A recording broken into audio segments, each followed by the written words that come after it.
So the first thing I do is I want to practice building some sort of muscle memory for the quilting design that I'm going to be eventually stitching. I do this by getting a clean piece of paper and a pencil. I'm left-handed, so ballpoint pens don't cooperate with me, and pencils tend to work the best. You don't have to fight to get the ink out and all of that stuff. So when you're drawing, you want to imagine that it's just like your sewing needle. You can't pick up the pencil and go to a new spot easily. So you want to try and do it with the pencil touching the paper the entire time. So start kind of in the middle. And for this particular design, I throw one of my hairs out to begin with, and then I pull it back down and kind of meet it right at the beginning point, and then I echo that and kind of push it out to the end a little bit, and then I echo it back. And now I'm going to come out to the left-hand side, kind of stop midway. You want to meet, you know, somewhere around there, and then build a new area. So you're kind of echoing 2 or 3 times, coming back down, going out to a new area. You want to go a different direction. And then as you come and you have like this space here that you need to fill in, the needle stopped here, so I'm going to do little like teardrop shapes and kind of just come back and forth with my teardrop shapes until I get back to an open area, and then I start to build my swirl again. And I want to leave some good spacing. I don't want it to be right on top of each other, so that it's not super dense.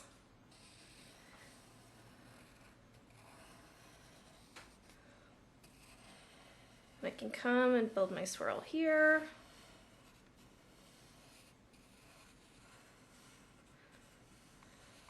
So it doesn't have to be perfect. Remember that you're going to be stitching in the color, the same color thread as your background fabric.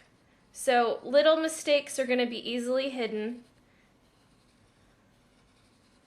And any small tight area like that, you want to build your half circles coming back out and then move to a new area to draw your little hairs. And kind of, you know, work and see what feels good to you, what feels intuitive. Whether, you know, it's a larger scale or a smaller scale. I like the larger scale because I can fill in a big piece of my quilt faster, and it's not as tight and dense. Just make sure that you're kind of alternating directions so that your swirls aren't all going in the same direction. Interest gets added to the quilt the more directions you have of the quilting showing.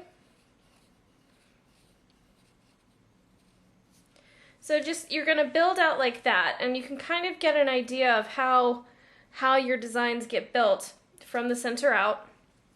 And you'll come back in and you can add swirls into your edges and kind of move around and play with scale, so you can have a couple of small swirls and a couple of large swirls.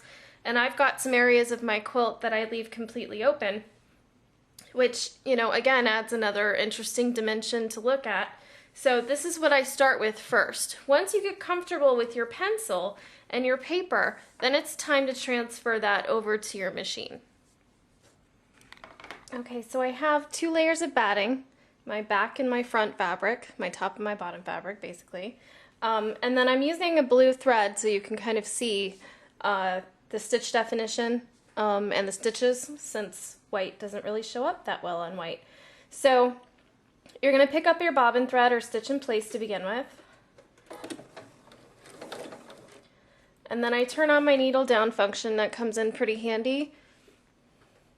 And then I'm going to do the same thing I did on my paper. I'm going to throw out a thread and then echo back and kind of stop where my first thread met. Now I'm just going to clip my thread You can trim it a little closer with your scissors. Mine are not nearby. So then I'm just going to kind of echo this pattern out and do the same thing I did on the paper.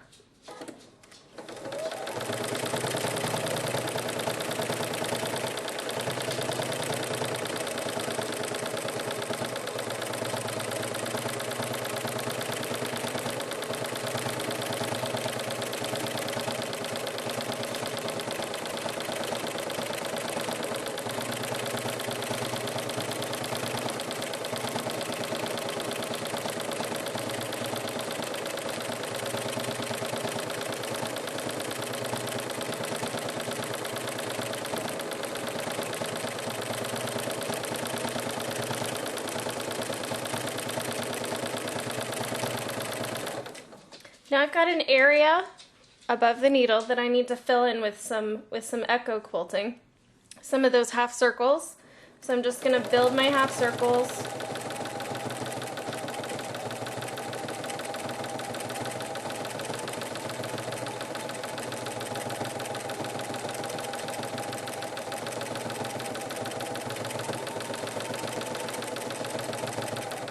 Until you've worked your way out.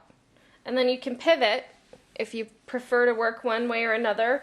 Some people prefer to pull the fabric towards them and others prefer to push it away. I like pulling my fabric towards me, so it's kind of your preference. Just going to build a new area.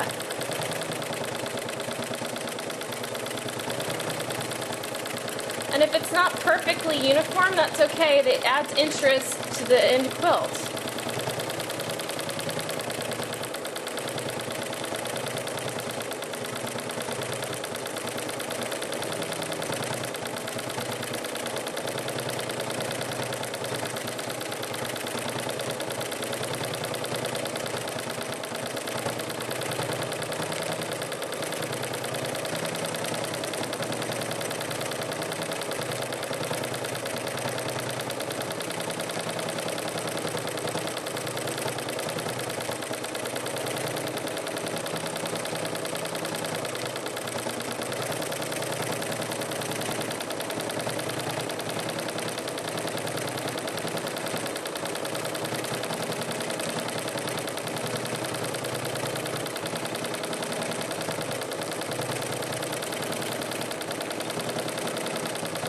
Try to keep your speed even as you're working.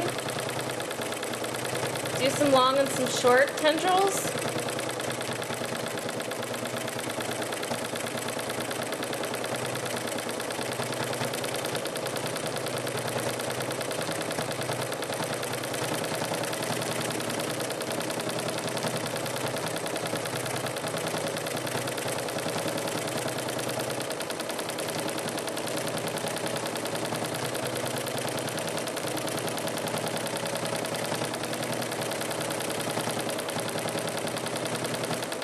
And if you find yourself kind of stuck in the middle of an area like this, just kind of follow one of your other lines out until you get back to an edge that you can work from.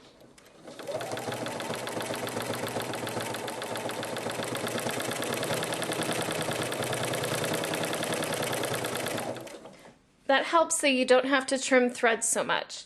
So it's a good way to get yourself out if you get stuck. So you're just going to repeat that over and over until you finish your quilt. And again, start in the middle. With the 2 layers of batting, you can feel the dimension in your quilt. And I'll try to zoom in so you can see. See how it's a little bit puffy? So the 2 layers of batting really helps. So I hope you give it a shot and try McTavishing. I really enjoy doing it on my quilts. I'll probably do it on more.